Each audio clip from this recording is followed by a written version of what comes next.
Pak Martinus, ada yang menilai bahwa polisi sebetulnya tidak punya bukti kuat untuk menetapkan 8 orang sebagai tersangka kasus dugaan makar. Para tersangka ini sebetulnya hanya mengkritik pemerintahan Jokowi, bukan berupaya untuk melakukan makar. Apa sebetulnya bukti yang polisi miliki untuk menetapkan 8 orang ini sebagai tersangka, Pak? Ya, kalau bukti yang kita susun ya, itu masih dalam substansi penyidikan. Tapi boleh dikatakan beberapa percakapan, beberapa video, kemudian beberapa dokumen-dokumen pertemuan, tentu itu menjadi bagian besar bukti yang kita sampaikan. Namun secara teknis, katakanlah rincian-rincian apa saja, tentu ini menjadi substansi penyidikan. Saya bocorkan satu, transfer itu bukti transfer juga ada. Oke. Ya, itu adalah bagian dari yang membuat peristiwa ini bisa akan terjadi. Bukti transfer? Ya. Oke, berarti sudah kelihatan Pak ya siapa pendananya, ditransfer ke siapa, itu kelihatan? Ya, persis. Hampir ratusan juta ada. Ratusan juta? Tentu itu kan adalah bagian dari bukti yang disimpan oleh penyidik ya, yang tentu akan dibuka nanti menjadi satu bukti di pengadilan. Ya. Boleh dibocorkan sedikit lagi nggak Pak, transfer ini sudah terjadi sejak kapan? Oh ya, sebelum dimulai sudah ada transfer ya. Tentu ini yang katakanlah bahwa permulaan itu sudah ada ya, niat untuk melakukan satu upaya-upaya menggulingkan pemerintah yang sah, yang diantaranya dengan menempatkan dan menduduki gedung DPR RI itu adalah bagian upaya ke situ. Ya. 8 orang tersangka kasus dugaan makar itu ada yang berperan sebagai penyandang dana atau mereka yang menerima dana? Kita belum sampaikan ya, karena memang di sini ada mastermind-nya, kemudian ada aktor lapangannya, penggeraknya, yang menyewa mobil komando juga. Jadi masing-masing punya peran di luar 8 ini ya, yang makanya nanti akan kita panggilin ya, lain-lainnya itu akan di ada luar terus. 8 ini? Ya. Berarti masih banyak lagi atau bagaimana Pak? Ya, kira-kira ada beberapa lagi lah. Tapi untuk mastermind-nya sendiri apakah ada di 8 ini atau masih di luar sana? Ya, tidak bisa kita buka. Baik, Pak Martinus tadi juga sempat mengatakan ada bukti video juga. Ya. Nah, video yang sudah banyak beredar adalah video Sri Bintang di kolong jembatan yang mengajak massa ke gedung MPR DPR untuk kata-katanya itu untuk mencabut mandat Jokowi sebagai presiden. Apakah sekitar itu bulan Agustus untuk kasus SBP memang itu menjadi satu barang bukti ya. Di samping beberapa pernyataan-pernyataan yang kemudian disimpan, di-filing oleh pihak penyidik ya. Ini adalah bagian dari mengumpulkan alat bukti. Baik. Selamat pagi pemirsa, inilah headline news pukul 4 waktu Indonesia Barat. Mabes Polri memastikan 7 tersangka bom gereja di Samarinda, Kalimantan Timur sudah menjadi pengikut kelompok negara Islam Irak dan Suriah atau ISIS. Kepastian 7 tersangka bom di depan gereja Oikumene, kota Samarinda menjadi pengikut kelompok ISIS, dikatakan Kadif Humas Polri Irjen Boy Rafli Amar. Keterlibatan 7 tersangka dengan kelompok ISIS diperoleh berdasarkan barang bukti yang ditemukan Polri, seperti dokumen dan simbol-simbol yang ada. Menurut Boy, keterlibatan 7 tersangka dengan kelompok ISIS berawal dari keinginan untuk berjuang dan bersimpati akan perjuangan di Irak dan Suriah. 7 orang tersangka bom Samarinda sudah diterbangkan dari Samarinda ke Jakarta untuk menjalani proses hukum. 2 tersangka ditahan di Rutan Salemba, Jakarta, sedangkan 5 tersangka lain ditahan di Rutan Makobrimob Kelapa II, Depok. Ya, mereka merupakan kelompok yang termasuk kelompok yang berbayat kepada ISIS ya. Dengan dokumen yang ada, dengan simbol-simbol yang ada, barang bukti yang ada, mereka dapat dikategorikan. Walaupun mungkin derajat keterlibatannya lebih diawali dengan rasa simpati, ingin ikut berjuang seperti orang-orang yang ada di Syria, di Irak, kemudian mereka mengimplementasikan kegiatan-kegiatan itu di sini. Itu sudah ada. Sebuah gudang sembako di kota Ambon, Maluku, Senin malam belum diketahui penyebab kebakaran. Kebakaran terjadi tak lama setelah barang-barang dimasukkan ke gudang milik swalayan Citra di kawasan Lorong Maranata, Kelurahan Uritetu, Kecamatan Sirimau, Kota Ambon. Api membakar lantai 2 gudang yang berisi sembako, barang pecah belah, dan barang yang mudah terbakar lainnya. Sejumlah warga menyaksikan api berasal dari lantai 2, namun tidak sampai meluas ke lantai 1. Tidak ada korban jiwa akibat kebakaran ini, namun kerugian ditaksir ratusan juta rupiah. Api bisa dipadamkan tim damkar Pemkot Ambon sekitar 1 jam setelah kejadian.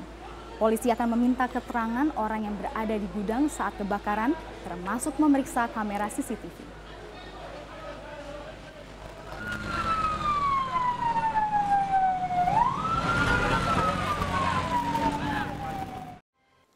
Selamat pagi, inilah headline news pukul 4 waktu Indonesia Barat. Sebanyak 200 orang warga Nahdien asal Situ Aksan, Kota Bandung, Jawa Barat berangkat ke Jakarta untuk mengikuti Parade Bhinneka Tunggal Ika. Rencananya sebelum mengikuti Parade Bhinneka Tunggal Ika, warga Nahdien ini akan ke Masjid Istiqlal untuk menunaikan sholat subuh. Dengan menggunakan 3 unit bus, warga Nahdien yang sebagian besar ibu-ibu ini berangkat dari kawasan Situ Aksan, Kota Bandung menuju Jakarta. Di Jakarta, ibu-ibu Nahdien ini akan mengikuti Parade Bhinneka Tunggal Ika yang akan digelar di kawasan Car Free Day Jalan Tamrin. Selain rombongan ibu-ibu Nahdien ini, rencananya pihak GP Ansor Bandung juga akan memberangkatkan sejumlah bus dari kantor PCNU Kota Bandung dan dari beberapa titik lainnya.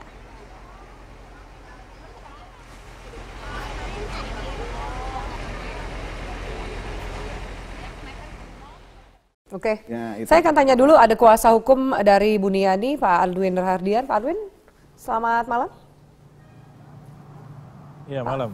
Ya, Pak Aldwin, saya mengutip pernyataan Anda mengatakan bahwa penetapan tersangka dari klien Anda, Buniani, ini tidak adil. Kenapa penyebabnya? Ya, itu dirasakan oleh Pak Buniani.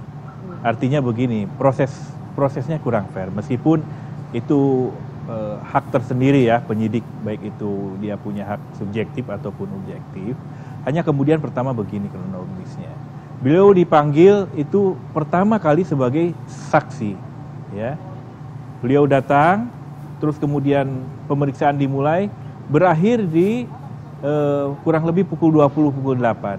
Ketika selesai penandatanganan BAP, langsung disodorkan surat penangkapan, ya kan? Dan hal itu tidak lazim begitu menurut kami. Karena apa? Yang lazim harusnya seperti apa menurut Pak Budi Anda? itu kan ada di kantor. Begini, tidak perlulah surat penangkapan itu keluar. Sekarang dengan kasus yang sama, apple to apple misalkan dengan Pak Ahok. Keluar nggak surat penangkapan? Sampai kemudian 1 kali 24 jam diperiksa di Polda Metro misalkan. Kan tidak juga. Apalagi yang bersangkutan datang ke kantor. Buat apa begitu keluar surat penangkapan, ya kan? Tapi lagi-lagi itu ya hak penyidik, kita hargai. Tapi kemudian itu disesalkan oleh klien kami, Pak Buniani, bahwa ini tidak equal. Ya. Kalau tidak adil, Anda ada rencana untuk peradilan status tersangka klien Anda, Pak Aldwin? Ya, kita nanti akan kaji secara bersama, tapi tentunya akan seperti itu. Karena apa? Pertama, ini tidak digelar secara terbuka. Ya, gelar perkaranya harusnya terbuka seperti apa yang terjadi pada kasus Pak Ahok. Terbuka di sini bahwa satu sama lain menyodorkan para saksi ahli. Ya, apalagi yang dituduhkan ini Undang-Undang ITE pasal 28 ayat 2, ya, di mana sangat multi interpretasi. Apalagi yang dipersoalkan kan sudah bukan video lagi. Video itu sudah tuntas dan pemeriksaan forensik Barreskrim tidak ada persoalan. Tidak ada yang mau kata-katik itu video itu. Tapi itu kan yang utama karena pertama kali sumbernya adalah Pemprov DKI. Yang kedua, ya, yang dipersoalkan itu adalah caption. Ya, caption, intisari dan pendapat pribadi Pak Buni. Semua orang melakukan hal yang sama. Pak Buni mengupload ulang itu tanggal 6 Oktober. Ya, dia mengupload ulang dari media NKRI ditambahkan caption di bawahnya. Ya. Nanti saya akan bacakan ya Pak. Saya akan bacakan Pak Aldwin melakukan hal yang sama. Supaya pemirsa juga paham apa yang disangkakan terhadap klien Anda Buniani ini. Tersangkanya adalah kasus dugaan pencemaran nama baik dan penghasutan terkait SARA, bukan karena mengupload video tersebut. Nanti saya akan bacakan 3 paragraf yang kemudian dianggap pihak kepolisian sebagai salah satu alat bukti. Kami lanjutkan pemirsa sesaat lagi. Tetaplah bersama kami di Prime Time News. Ahmad Dhani mangkir dari panggilan Polda Metro Jaya terkait pemeriksaan dirinya sebagai terlapor dugaan penghinaan presiden. Selain Ahmad Dhani, 5 orang saksi lain juga tidak datang memenuhi panggilan. Ahmad Dhani tidak memenuhi surat panggilan pertama dari Polda Metro Jaya. Musisi yang juga calon Bupati Kabupaten Bekasi ini telah mengkonfirmasi ke pihak Polda Metro Jaya bahwa dirinya tidak bisa datang karena sibuk. Dari 8 orang saksi yang dipanggil Polda, hanya Egy Sujana dan kuasa hukum Munarman yang datang memenuhi panggilan. Sebelumnya sejumlah asosiasi masyarakat yang tergabung dalam relawan Jokowi melaporkan Ahmad Dhani ke Bareskrim Polri dengan tuduhan penghinaan presiden. Ahmad Dhani berorasi dan mengeluarkan kata-kata kotor pada presiden pada aksi damai 4 November lalu. Dhani dianggap sengaja menghina penguasa atau badan hukum di Indonesia dengan ancaman pidana hingga 1 tahun 6 bulan penjara.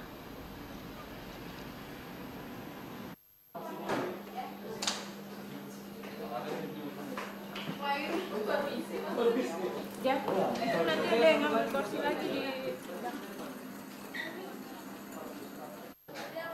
di lewatnya Pancoran kan? Asrama itu?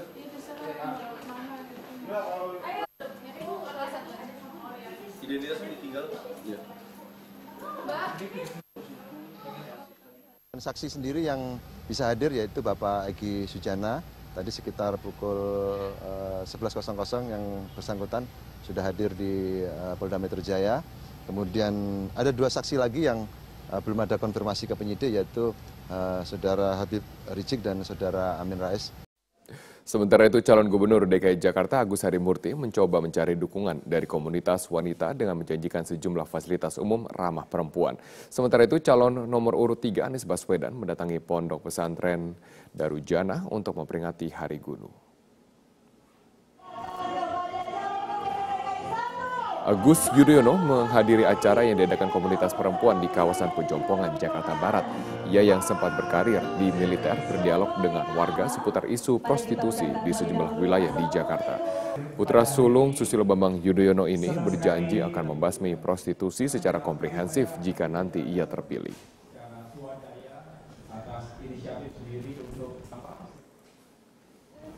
Kampanye juga dilakukan oleh calon gubernur DKI Jakarta Anies Baswedan dengan menghadiri undangan silaturahmi di Pondok Pesantren Darujana, Ulu Jami, Jakarta Selatan. Sebagai tokoh pendidikan yang menginginkan sekolah Islam di Indonesia dapat bersaing secara global. Anies juga berpesan di hadapan puluhan pengajar untuk dapat memajukan sekolah Islam sehingga dapat bergelut di kancah internasional.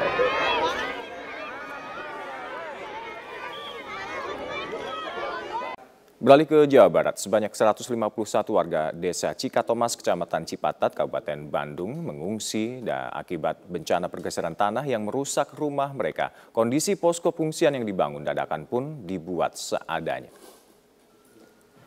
Sebanyak 151 warga dari 45 kepala keluarga ini terpaksa harus mengungsi di sebuah bangunan seperti gor yang disediakan oleh petugas BPBD Kabupaten Bandung Barat di kawasan desa Citata. Sejumlah warga mengaku kedinginan karena lokasi pengungsian hanya beralaskan terpal. Selain itu, pasokan makanan juga terbatas bagi warga yang mengungsi.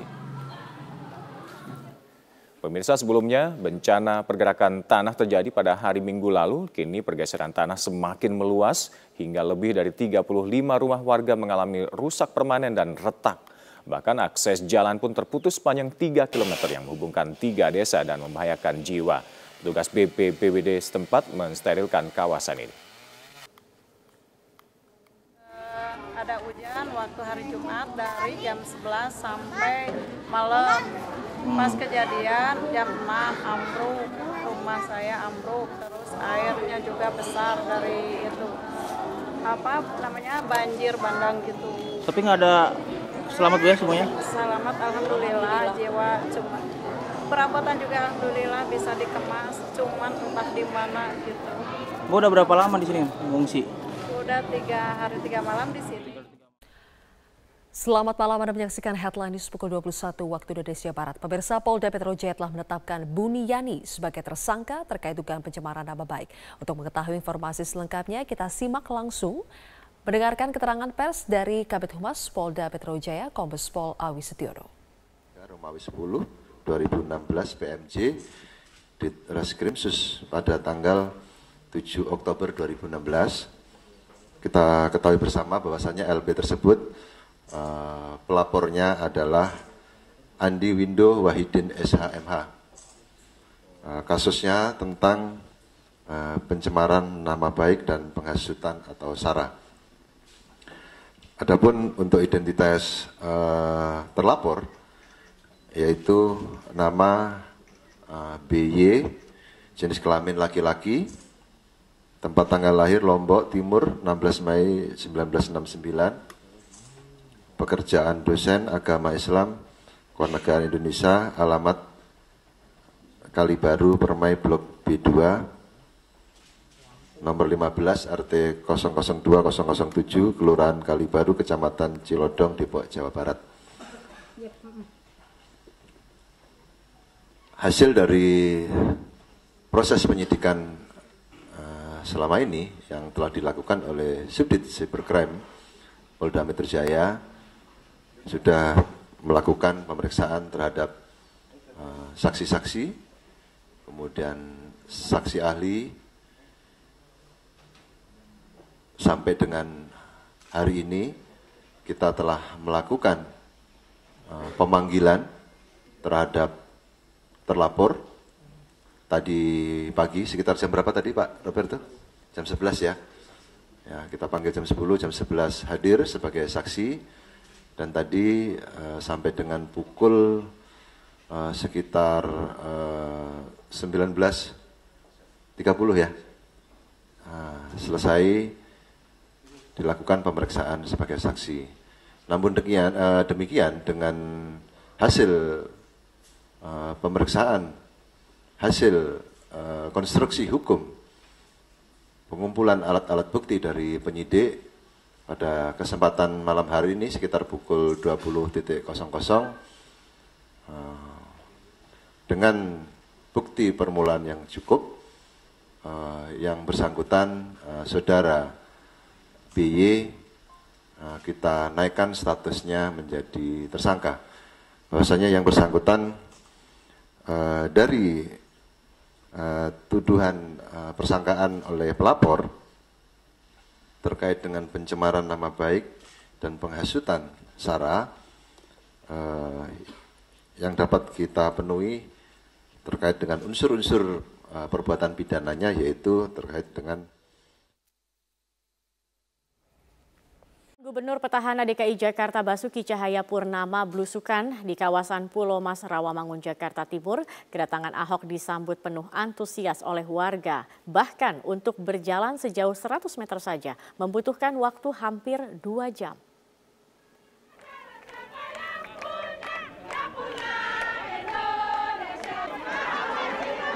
Ahok didampingi sejumlah anggota tim pemenangan belusukan di kawasan perumahan warga Pulau Mas, Jakarta Timur.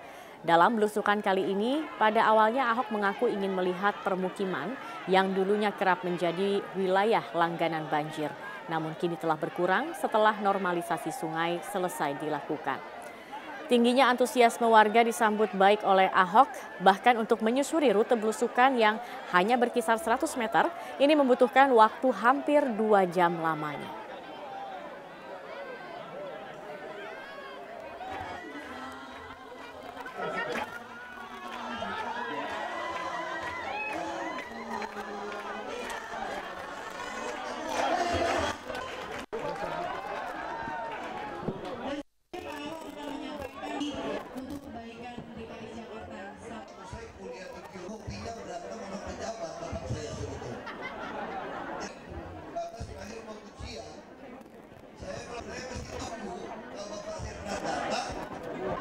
Ratusan rumah warga di Kabupaten Bojonegoro, Jawa Timur rusak akibat diterjang hujan dan angin kencang.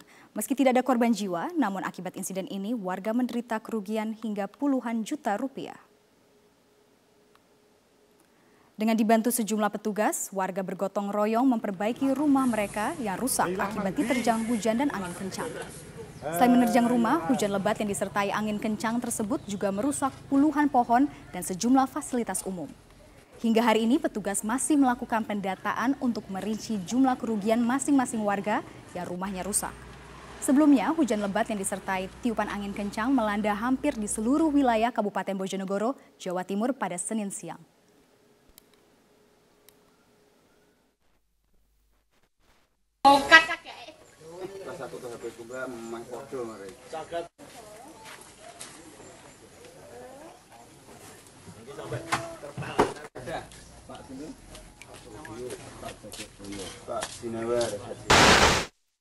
Pemirsa, DPP Partai Golkar disebut-sebut telah memutuskan Ketua Umum Partai Golkar Setia Novanto akan kembali menduduki jabatan sebagai Ketua DPR. Namun hingga saat ini pimpinan DPR mengaku belum menerima hasil keputusan tersebut dari fraksi Golkar. Rapat pleno DPP Partai Golkar memutuskan Ketua Umum Partai Golkar Setia Novanto untuk kembali menduduki jabatan sebagai Ketua DPR. Keputusan itu berdasarkan keputusan pleno yang diambil secara aklamasi oleh pengurus DPP Partai Golkar. Ketua Umum Partai Golkar Setia Novanto ketika dimintai tanggapannya perihal hasil rapat pleno tersebut enggan memberikan komentar. Dalam sebuah acara di Kosgoro Senin malam, Setia Novanto malah meminta maaf kepada wartawan lantaran belum mengetahui persis hasil rapat pleno. Jadi posisinya di mana, Pak? Saya belum tahu.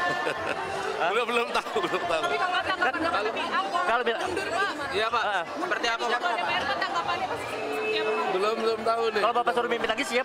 Siap, Pak. Siapannya sendiri? Saya belum tahu deh. Belum tahu. Sorry, belum tahu.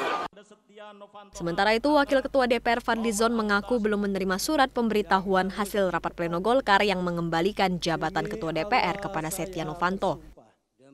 Pimpinan DPR akan menunggu surat tersebut untuk menentukan mekanisme kemungkinan pergantian Ketua DPR dari Ade Komarudin kepada Setia Novanto. Saya belum dengar sih, Nanti belum baca juga surat atau apa, itu kan nanti kita lihat ada mekanisme. Setia Novanto akan kembali sebagai Ketua DPR katanya? Oh, saya belum tahu. Ya. Tapi menanggapi opsi evaluasi pimpinan DPR dari Golkar? Ya, saya nggak mau berandai-andai lah, nanti saya lihat dulu ininya. Kalau memang ada surat atau apa, dan tentu kita harus melalui mekanisme. Sebelumnya, Setia Novanto mengundurkan diri sebagai Ketua DPR setelah diterjang kasus Papa minta saham pada akhir tahun 2015 lalu. Posisi Ketua DPR akhirnya dipercayakan kepada Ade Komarudin. Mahkamah Kehormatan Dewan yang menyidangkan kasus Setia Novanto memang tidak secara eksplisit menyatakan Setia Novanto melanggar etik dalam kasus Papa minta saham. Tim Liputan, Metro TV. Bismillahirrahmanirrahim. Assalamualaikum warahmatullahi wabarakatuh. Pertama-tama saya ingin menyampaikan terima kasih kepada seluruh jajaran pimpinan KPK yang telah menginformasikan mengenai kejadian operasi tangkap tangan terhadap salah satu staf di Direktorat Jenderal Pajak. Tentunya saya sangat kecewa terhadap tindakan dari aparat pajak, terutama pada saat kami semuanya sedang di dalam proses untuk membangun kembali kepercayaan wajib pajak melalui suatu program tax amnesty yang ini menggambarkan dibutuhkannya kepercayaan dua belah pihak, yaitu dari wajib pajak dan juga dari aparat pajak. Tindakan yang dilakukan oleh Oknum HS dari Direktorat Jenderal Pajak mencerminkan suatu pengkhianatan terhadap prinsip-prinsip tata kelola yang baik, integritas, dan kejujuran yang selama ini merupakan nilai-nilai yang dianut oleh Kementerian Keuangan dan Direktorat Jenderal Pajak. Jadi ini merupakan suatu tindakan yang mencederai nilai-nilai dan tentu juga mencederai kepercayaan dari koleganya yang lain. Seperti dikatakan oleh pimpinan KPK, Pak Agus, bahwa sebagian besar dari jajaran Direktorat Jenderal Pajak adalah para aparat yang punya komitmen tinggi untuk membangun institusi pajak menjadi institusi yang bisa dipercaya oleh publik untuk mengumpulkan kewajiban sangat mengecewakan bagi seluruh jajaran Direktorat Jenderal Pajak dan tentu bagi pimpinan di Kementerian Keuangan termasuk saya sendiri secara pribadi yang sangat kecewa. Kami Kementerian Keuangan, saya sendiri akan terus mendukung langkah KPK untuk mengusut kasus ini secara tuntas. Kasus ini sudah masuk di dalam proses penegakan hukum dan oleh karena itu Kementerian Keuangan akan berkomitmen membuka akses yang seluas-luasnya bagi KPK untuk mendalami kasus ini. Karena saya sangat menginginkan bahwa momentum ini akan menjadi salah satu trigger atau pemicu yang kredibel bagi pembersihan dan perbaikan Direktorat Jenderal Pajak. Kalau kami selama ini berkomunikasi bahwa melalui tax amnesty dan reformasi kami ingin membangun kepercayaan publik, maka kami menganggap bahwa hikmah dari OTT ini adalah suatu upaya yang jauh lebih sistematis dan kredibel untuk membangun Direktorat Jenderal Pajak yang bersih dari korupsi dan memiliki nilai integritas yang baik. Kami juga akan bekerja sama dengan KPK untuk mengintensifkan berbagai upaya pencegahan korupsi dan memperbaiki sistem tidak hanya di Direktorat Jenderal Pajak, tadi di Kementerian Keuangan keseluruhan. Kami menganggap bahwa Kementerian Keuangan merupakan lembaga yang sangat penting, sangat strategis yang memiliki amanah untuk mengelola keuangan negara secara bersih dan kredibel. Dan itu tidak mungkin dilakukan secara sendiri tanpa ada bantuan dan dukungan dari institusi yang kredibel seperti KPK. Sehingga saya sangat menyambut dan meminta untuk KPK membantu kami. Sehubungan dengan reformasi di Direktorat Jenderal Pajak yang telah saya sampaikan beberapa saat ini, maka saya akan segera membentuk dan mengumumkan tim reformasi di Direktorat Jenderal Pajak yang tidak hanya menyangkut masalah korupsi, tapi menyangkut ada 5 hal yang sangat strategis. Yang tentu pertama adalah masalah SDM dan Code of Conduct, yang ini menyangkut masalah integriti, pembersihan terhadap aspek-aspek korupsi, tapi lebih kepada juga perbaikan skill, kompeten, dan profesionalisme. Yang kedua adalah menyangkut masalah information system dan database, karena ini akan sangat membantu kami untuk mengidentifikasikan kewajiban dari wajib pajak secara objektif dan mengurangi interaksi dari aparat pajak secara tidak perlu yang kemudian bisa menimbulkan berbagai transaksi seperti yang terjadi pada OTT ini. Yang ketiga, kami perlu dan memandang penting untuk memperbaiki bisnis proses. Bismillahirrahmanirrahim. Assalamualaikum warahmatullahi wabarakatuh. Pertama-tama saya ingin menyampaikan terima kasih kepada seluruh jajaran pimpinan KPK yang telah menginformasikan mengenai kejadian operasi tangkap tangan terhadap salah satu staf di Direktorat Jenderal Pajak. Tentunya saya sangat kecewa terhadap tindakan dari aparat pajak, terutama pada saat kami semuanya sedang di dalam proses untuk membangun kembali kepercayaan wajib pajak melalui suatu program tax amnesty yang ini menggambarkan dibutuhkannya kepercayaan dua belah pihak, yaitu dari wajib pajak dan juga dari aparat pajak. Tindakan yang dilakukan oleh Oknum HS dari Direktorat Jenderal Pajak mencerminkan suatu pengkhianatan terhadap prinsip-prinsip tata kelola yang baik, integritas, dan kejujuran yang selama ini merupakan nilai-nilai yang dianut oleh Kementerian Keuangan dan Direktorat Jenderal Pajak.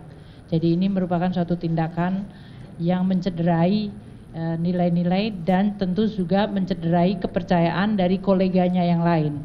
Seperti dikatakan oleh pimpinan KPK, Pak Agus, bahwa sebagian besar dari jajaran Direktorat Jenderal Pajak adalah para aparat yang punya komitmen tinggi untuk membangun institusi pajak menjadi institusi yang bisa dipercaya oleh publik, untuk mengumpulkan kewajiban sangat mengecewakan bagi seluruh jajaran Direktorat Jenderal Pajak dan tentu bagi pimpinan di Kementerian Keuangan, termasuk saya sendiri secara pribadi yang sangat kecewa. Kami Kementerian Keuangan, saya sendiri akan terus mendukung langkah KPK untuk mengusut kasus ini secara tuntas. Kasus ini sudah masuk di dalam proses penegakan hukum dan oleh karena itu Kementerian Keuangan akan berkomitmen membuka akses yang seluas-luasnya bagi KPK untuk mendalami kasus ini. Karena saya sangat menginginkan bahwa momentum ini akan menjadi salah satu trigger atau pemicu yang kredibel bagi pembersihan dan perbaikan Direktorat Jenderal Pajak. Kalau kami selama ini berkomunikasi bahwa melalui tax amnesty dan reformasi kami ingin membangun kepercayaan publik, maka kami menganggap bahwa hikmah dari OTT ini adalah suatu upaya yang jauh lebih sistematis dan kredibel untuk membangun Direktorat Jenderal Pajak yang bersih dari korupsi dan memiliki nilai integritas yang baik. Kami juga akan bekerja sama dengan KPK untuk mengintensifkan berbagai upaya pencegahan korupsi dan memperbaiki sistem tidak hanya di Direktorat Jenderal Pajak, tadi di Kementerian Keuangan keseluruhan. Kami menganggap bahwa Kementerian Keuangan merupakan lembaga yang sangat penting, sangat strategis yang memiliki amanah untuk mengelola keuangan negara secara bersih dan kredibel. Dan itu tidak mungkin dilakukan secara sendiri tanpa ada bantuan dan dukungan dari institusi yang kredibel seperti KPK. Sehingga saya sangat menyambut dan meminta untuk KPK membantu kami. Sehubungan dengan reformasi di Direktorat Jenderal Pajak yang telah saya sampaikan beberapa saat ini, maka saya akan segera membentuk dan mengumumkan tim reformasi di Direktorat Jenderal Pajak yang tidak hanya menyangkut masalah korupsi, tapi menyangkut ada 5 hal yang sangat strategis. Yang tentu pertama adalah masalah SDM dan Code of Conduct, yang ini menyangkut masalah integriti, pembersihan terhadap aspek-aspek korupsi, tapi lebih kepada juga perbaikan skill, kompeten, dan profesionalisme. Yang kedua adalah menyangkut masalah information system dan database, karena ini akan sangat membantu kami untuk mengidentifikasikan kewajiban dari wajib pajak secara objektif dan mengurangi interaksi dari aparat pajak secara tidak perlu yang kemudian bisa menimbulkan berbagai transaksi seperti yang terjadi pada OTT ini. Yang ketiga, kami perlu dan memandang penting untuk memperbaiki bisnis proses. Bismillahirrahmanirrahim. Assalamualaikum warahmatullahi wabarakatuh. Pertama-tama saya ingin menyampaikan terima kasih kepada seluruh jajaran pimpinan KPK yang telah menginformasikan mengenai kejadian operasi tangkap tangan terhadap salah satu staf di Direktorat Jenderal Pajak.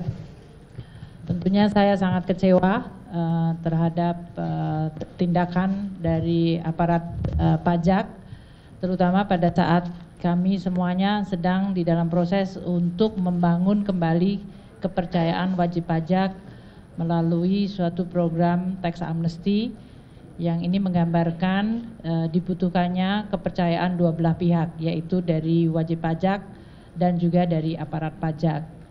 Tindakan yang dilakukan oleh Oknum HS dari Direktorat Jenderal Pajak mencerminkan suatu pengkhianatan terhadap prinsip-prinsip tata kelola yang baik, integritas, dan kejujuran yang selama ini merupakan nilai-nilai yang dianut oleh Kementerian Keuangan dan Direktorat Jenderal Pajak. Jadi ini merupakan suatu tindakan yang mencederai nilai-nilai dan tentu juga mencederai kepercayaan dari koleganya yang lain. Seperti dikatakan oleh pimpinan KPK, Pak Agus, bahwa sebagian besar dari jajaran Direktorat Jenderal Pajak adalah para aparat yang punya komitmen tinggi untuk membangun institusi pajak menjadi institusi yang bisa dipercaya oleh publik untuk mengumpulkan kewajiban sangat mengecewakan bagi seluruh jajaran Direktorat Jenderal Pajak dan tentu bagi pimpinan di Kementerian Keuangan termasuk saya sendiri secara pribadi yang sangat kecewa. Kami Kementerian Keuangan, saya sendiri akan terus mendukung langkah KPK untuk mengusut kasus ini secara tuntas. Kasus ini sudah masuk di dalam proses penegakan hukum dan oleh karena itu Kementerian Keuangan akan berkomitmen membuka akses yang seluas-luasnya bagi KPK untuk mendalami kasus ini. Karena saya sangat menginginkan bahwa momentum ini akan menjadi salah satu trigger atau pemicu yang kredibel bagi pembersihan dan perbaikan Direktorat Jenderal Pajak. Kalau kami selama ini berkomunikasi bahwa melalui tax amnesty dan reformasi kami ingin membangun kepercayaan publik, maka kami menganggap bahwa hikmah dari OTT ini adalah suatu upaya yang jauh lebih sistematis dan kredibel untuk membangun Direktorat Jenderal Pajak yang bersih dari korupsi dan memiliki nilai integritas yang baik. Kami juga akan bekerja sama dengan KPK untuk mengintensifkan berbagai upaya pencegahan korupsi dan memperbaiki sistem tidak hanya di Direktorat Jenderal Pajak, tadi di Kementerian Keuangan keseluruhan. Kami menganggap bahwa Kementerian Keuangan merupakan lembaga yang sangat penting, sangat strategis yang memiliki amanah untuk mengelola keuangan negara secara bersih dan kredibel. Dan itu tidak mungkin dilakukan secara sendiri tanpa ada bantuan dan dukungan dari institusi yang kredibel seperti KPK. Sehingga saya sangat menyambut dan meminta untuk KPK membantu kami. Sehubungan dengan reformasi di Direktorat Jenderal Pajak yang telah saya sampaikan beberapa saat ini, maka saya akan segera membentuk dan mengumumkan tim reformasi di Direktorat Jenderal Pajak yang tidak hanya menyangkut masalah korupsi, tapi menyangkut ada 5 hal yang sangat strategis. Yang tentu pertama adalah masalah SDM dan Code of Conduct, yang ini menyangkut masalah integriti, pembersihan terhadap aspek-aspek korupsi, tapi lebih kepada juga perbaikan skill, kompeten, dan profesionalisme. Yang kedua adalah menyangkut masalah information system dan database, karena ini akan sangat membantu kami untuk mengidentifikasikan kewajiban dari wajib pajak secara objektif dan mengurangi interaksi dari aparat pajak secara tidak perlu yang kemudian bisa menimbulkan berbagai transaksi seperti yang terjadi pada OTT ini. Yang ketiga, kami perlu dan memandang penting untuk memperbaiki bisnis proses. Bismillahirrahmanirrahim. Assalamualaikum warahmatullahi wabarakatuh. Pertama-tama saya ingin menyampaikan terima kasih kepada seluruh jajaran pimpinan KPK yang telah menginformasikan mengenai kejadian operasi tangkap tangan terhadap salah satu staf di Direktorat Jenderal Pajak. Tentunya saya sangat kecewa terhadap tindakan dari aparat pajak, terutama pada saat kami semuanya sedang di dalam proses untuk membangun kembali kepercayaan wajib pajak melalui suatu program tax amnesty yang ini menggambarkan dibutuhkannya kepercayaan dua belah pihak, yaitu dari wajib pajak dan juga dari aparat pajak. Tindakan yang dilakukan oleh Oknum HS dari Direktorat Jenderal Pajak mencerminkan suatu pengkhianatan terhadap prinsip-prinsip tata kelola yang baik, integritas, dan kejujuran yang selama ini merupakan nilai-nilai yang dianut oleh Kementerian Keuangan dan Direktorat Jenderal Pajak. Jadi ini merupakan suatu tindakan yang mencederai nilai-nilai dan tentu juga mencederai kepercayaan dari koleganya yang lain. Seperti dikatakan oleh pimpinan KPK, Pak Agus, bahwa sebagian besar dari jajaran Direktorat Jenderal Pajak adalah para aparat yang punya komitmen tinggi untuk membangun institusi pajak menjadi institusi yang bisa dipercaya oleh publik untuk mengumpulkan kewajiban sangat mengecewakan bagi seluruh jajaran Direktorat Jenderal Pajak dan tentu bagi pimpinan di Kementerian Keuangan termasuk saya sendiri secara pribadi yang sangat kecewa. Kami Kementerian Keuangan, saya sendiri akan terus mendukung langkah KPK untuk mengusut kasus ini secara tuntas. Kasus ini sudah masuk di dalam proses penegakan hukum dan oleh karena itu Kementerian Keuangan akan berkomitmen membuka akses yang seluas-luasnya bagi KPK untuk mendalami kasus ini. Karena saya sangat menginginkan bahwa momentum ini akan menjadi salah satu trigger atau pemicu yang kredibel bagi pembersihan dan perbaikan Direktorat Jenderal Pajak. Kalau kami selama ini berkomunikasi bahwa melalui tax amnesty dan reformasi kami ingin membangun kepercayaan publik, maka kami menganggap bahwa hikmah dari OTT ini adalah suatu upaya yang jauh lebih sistematis dan kredibel untuk membangun Direktorat Jenderal Pajak yang bersih dari korupsi dan memiliki nilai integritas yang baik. Kami juga akan bekerja sama dengan KPK untuk mengintensifkan berbagai upaya pencegahan korupsi dan memperbaiki sistem tidak hanya di Direktorat Jenderal Pajak, tadi di Kementerian Keuangan keseluruhan. Kami menganggap bahwa Kementerian Keuangan merupakan lembaga yang sangat penting, sangat strategis yang memiliki amanah untuk mengelola keuangan negara secara bersih dan kredibel. Dan itu tidak mungkin dilakukan secara sendiri tanpa ada bantuan dan dukungan dari institusi yang kredibel seperti KPK. Sehingga saya sangat menyambut dan meminta untuk KPK membantu kami. Sehubungan dengan reformasi di Direktorat Jenderal Pajak yang telah saya sampaikan beberapa saat ini, maka saya akan segera membentuk dan mengumumkan tim reformasi di Direktorat Jenderal Pajak yang tidak hanya menyangkut masalah korupsi, tapi menyangkut ada 5 hal yang sangat strategis. Yang tentu pertama adalah masalah SDM dan Code of Conduct, yang ini menyangkut masalah integriti, pembersihan terhadap aspek-aspek korupsi, tapi lebih kepada juga perbaikan skill, kompeten, dan profesionalisme.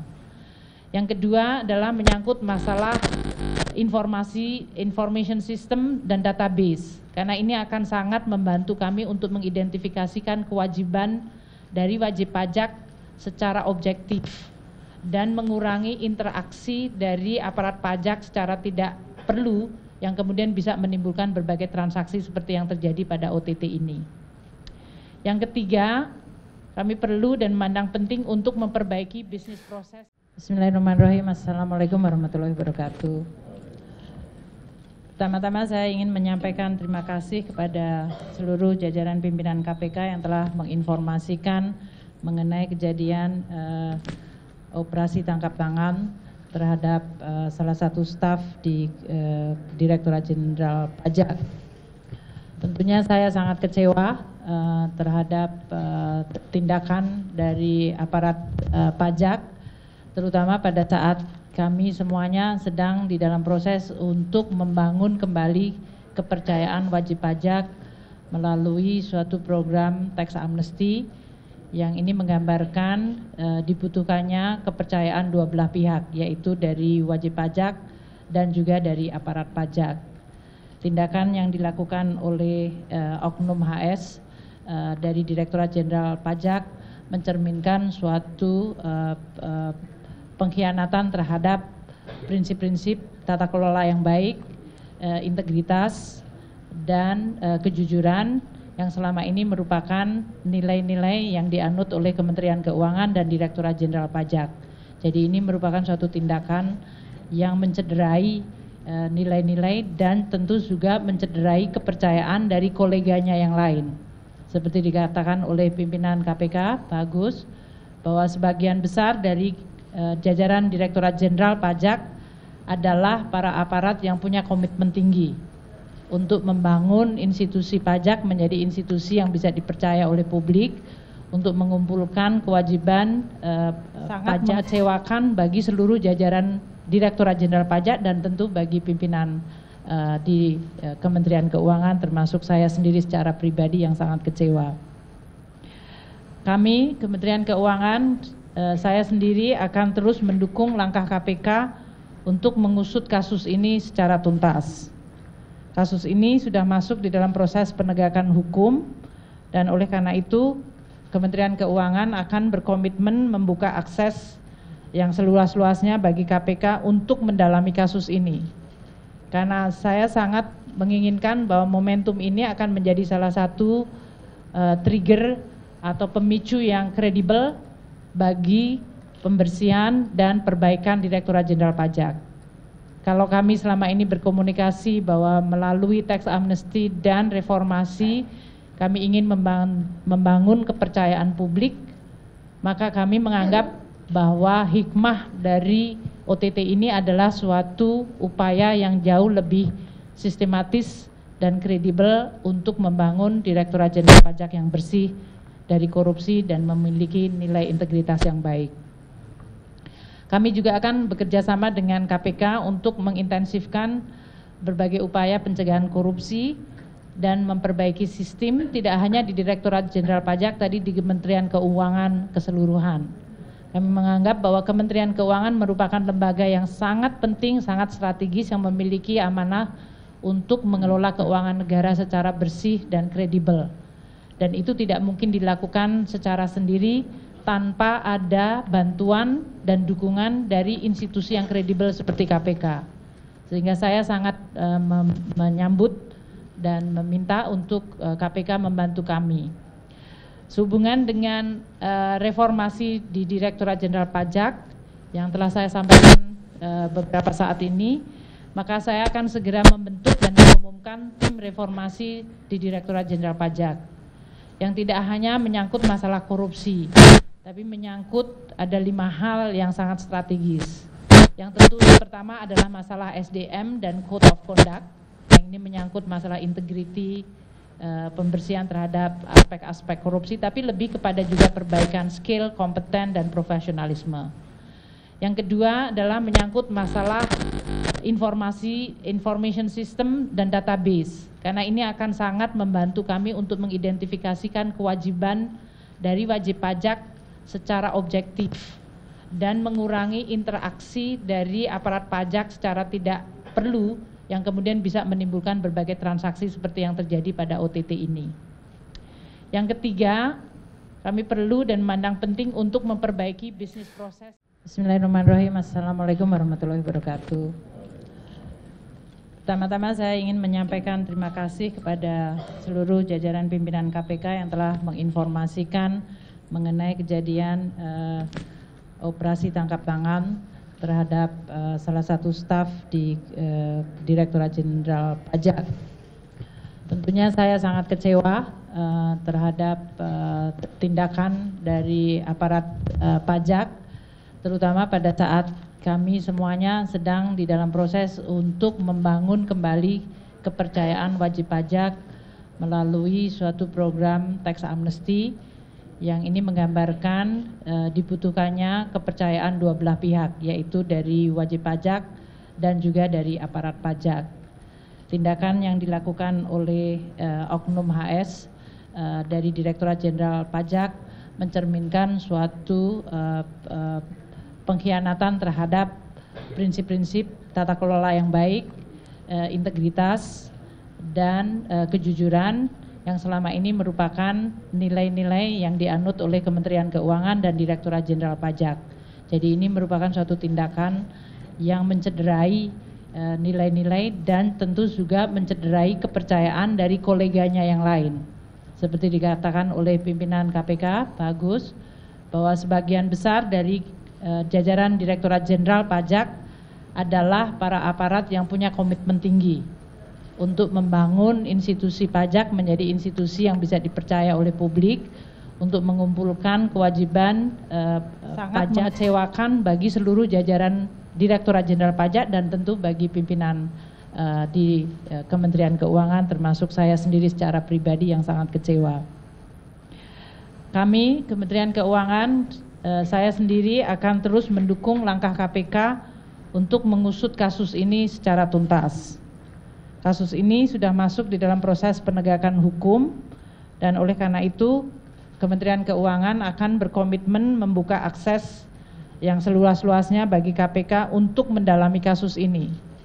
Karena saya sangat menginginkan bahwa momentum ini akan menjadi salah satu trigger atau pemicu yang kredibel bagi pembersihan dan perbaikan Direktorat Jenderal Pajak. Kalau kami selama ini berkomunikasi bahwa melalui tax amnesty dan reformasi kami ingin membangun kepercayaan publik, maka kami menganggap bahwa hikmah dari OTT ini adalah suatu upaya yang jauh lebih sistematis dan kredibel untuk membangun Direktorat Jenderal Pajak yang bersih dari korupsi dan memiliki nilai integritas yang baik. Kami juga akan bekerja sama dengan KPK untuk mengintensifkan berbagai upaya pencegahan korupsi dan memperbaiki sistem tidak hanya di Direktorat Jenderal Pajak, tadi di Kementerian Keuangan keseluruhan. Kami menganggap bahwa Kementerian Keuangan merupakan lembaga yang sangat penting, sangat strategis yang memiliki amanah untuk mengelola keuangan negara secara bersih dan kredibel. Dan itu tidak mungkin dilakukan secara sendiri tanpa ada bantuan dan dukungan dari institusi yang kredibel seperti KPK.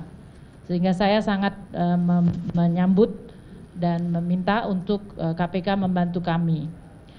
Sehubungan dengan reformasi di Direktorat Jenderal Pajak yang telah saya sampaikan beberapa saat ini, maka saya akan segera membentuk dan mengumumkan tim reformasi di Direktorat Jenderal Pajak yang tidak hanya menyangkut masalah korupsi, tapi menyangkut ada 5 hal yang sangat strategis. Yang tentu pertama adalah masalah SDM dan Code of Conduct, yang ini menyangkut masalah integriti, pembersihan terhadap aspek-aspek korupsi, tapi lebih kepada juga perbaikan skill, kompeten, dan profesionalisme. Yang kedua adalah menyangkut masalah information system dan database, karena ini akan sangat membantu kami untuk mengidentifikasikan kewajiban dari wajib pajak secara objektif dan mengurangi interaksi dari aparat pajak secara tidak perlu yang kemudian bisa menimbulkan berbagai transaksi seperti yang terjadi pada OTT ini. Yang ketiga, kami perlu dan memandang penting untuk memperbaiki bisnis proses